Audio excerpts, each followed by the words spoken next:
Buenos días, mi nombre es Andrés Puerta, yo soy profesor de tiempo completo de la Facultad de Comunicación de la Universidad de Medellín y vamos a hablar de un artículo que publiqué hace algún tiempo acerca de la cronista colombiana y profesora universitaria Patricia Nieto.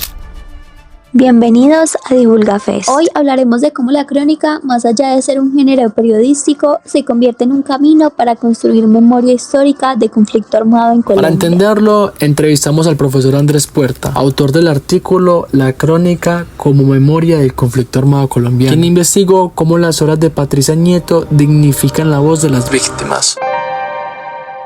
Nosotros estamos haciendo una investigación acerca de representaciones de la violencia en la literatura colombiana contemporánea, en la literatura de ficción y en la literatura de no ficción. Una de las grandes representantes de la literatura de no ficción en Colombia es Patricia Nieto, y dos de los libros más importantes que tiene esta autora son Los Escogidos y Llanto en el Paraíso. Por eso, dentro de ese corpus, decidimos trabajar estas son dos obras que tienen unas representaciones de cómo ha funcionado o cómo se ha vivido, se ha sufrido la violencia en Colombia y el papel que han tenido las víctimas del conflicto armado, que Patricia Nieto lo trabaja de una manera muy respetuosa, muy sensible. En este trabajo nosotros utilizamos distintas formas metodológicas, pero básicamente nos centramos en algo que es la hermenéutica. La hermenéutica básicamente es la interpretación, y acá tuvimos en cuenta pues las respuestas que se encuentran al interior del texto, pero también nos centramos en el contexto histórico en el que ocurren estos acontecimientos.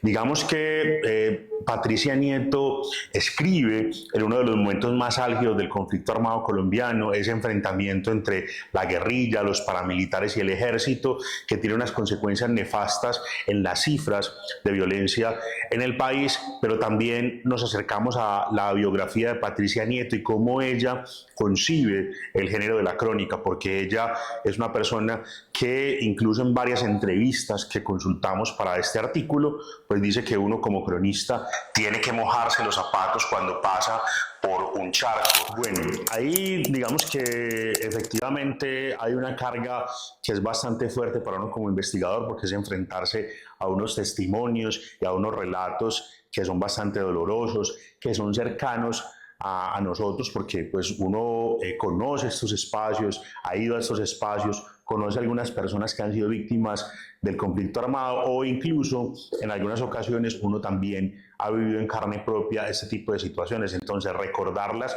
a partir de esos testimonios, por un lado, pues significa una carga, pero también significa una forma de homenajear a esas personas que en el país han sido víctimas del conflicto armado. Es una forma de recordar que este tipo de situaciones pasan, han pasado y siguen pasando, y que uno tiene que tener esa conciencia para intentar que este tipo de situaciones no vuelvan a ocurrir. Esa es una muy buena pregunta, y básicamente tiene que ver con que la crónica combina una serie de factores. Juan Villoro dice que la crónica es el ornitorrinco de la prosa. ¿Por qué lo dice? Porque la crónica toma elementos de distintas disciplinas para poder tener una configuración, y su originalidad y su naturaleza hace que, a pesar de tomar elementos de distintas disciplinas, tenga un carácter propio.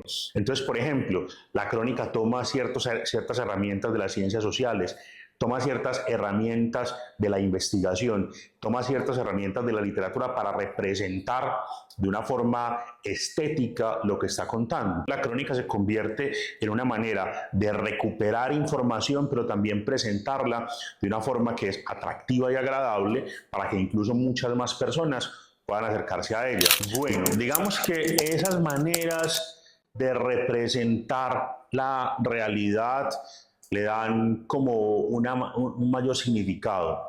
Mencionábamos que la crónica va más allá de las cifras, y este tipo de recursos literarios básicamente lo que nos ponen es, o nos generan cierta identificación con los personajes y nos permiten ponernos en los zapatos de la otra persona. Entonces, ese tipo de recursos básicamente lo que despiertan es la empatía en las personas, para que pues podamos acercarnos, aunque sea de una forma tangencial, a ese drama que han vivido ciertas personas. Recordar no es quedarnos en el pasado, es reconocer las voces que algunas veces fueron silenciadas. La crónica nos enseña que detrás de cada dato hay una historia, un rostro y una memoria que merece ser contada, porque narrar también es resistir, y mientras existan quienes cuenten, habrá memoria.